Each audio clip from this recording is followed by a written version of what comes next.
প্রেমে বিচ্ছেদ হওয়ার কারণে যদি তোমার মরে যেতে ইচ্ছে করে, তবে বাড়ির আশেপাশে কোনো হাসপাতালে গিয়ে দেখে এসো মানুষ একদিন বেঁচে থাকার জন্য কতটা লড়াই করে।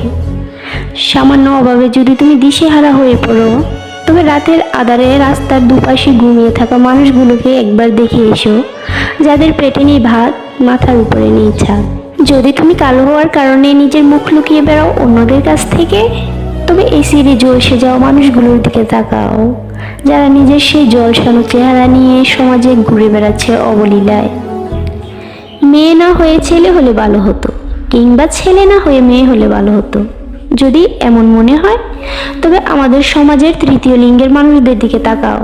প্রচলিত ভাষায় আমরা যাদেরকে হিজড়া বলে থাকি, যারা নিজেদেরকে পরিবারের থেকে বিতাড়িত হয়েও জীবন চালিয়ে যাচ্ছে সমাজের সাথে তাল মিলিয়ে। যদি নারী বলতেই টাকার লোভী, ছলনাময়ী, ধোঁকাবাজ মনে হয়, কিছু কিছু মেয়েরা এমনও হয়, তবে নিজের মায়ের দিকে তাকাও, যে তোমার বাবার অভাবের সংসার না খেয়ে পড়ে আছে, তবু ধনী কাউকে বিয়ে করার পথ বেছে নেননি।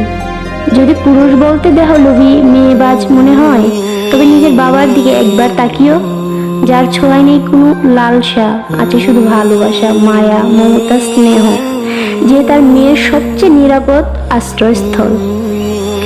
নিজের মধ্যে যদি কখনো অহংকার এসে পড়ে, তবে কোনো কবরস্থানে গিয়ে ঘুরে এসো, যেখানে তোমার চেয়ে বড় বড় জ্ঞানী, সুন্দরী এবং সফল ব্যক্তিরা মাটির নিচে শুয়ে আছে।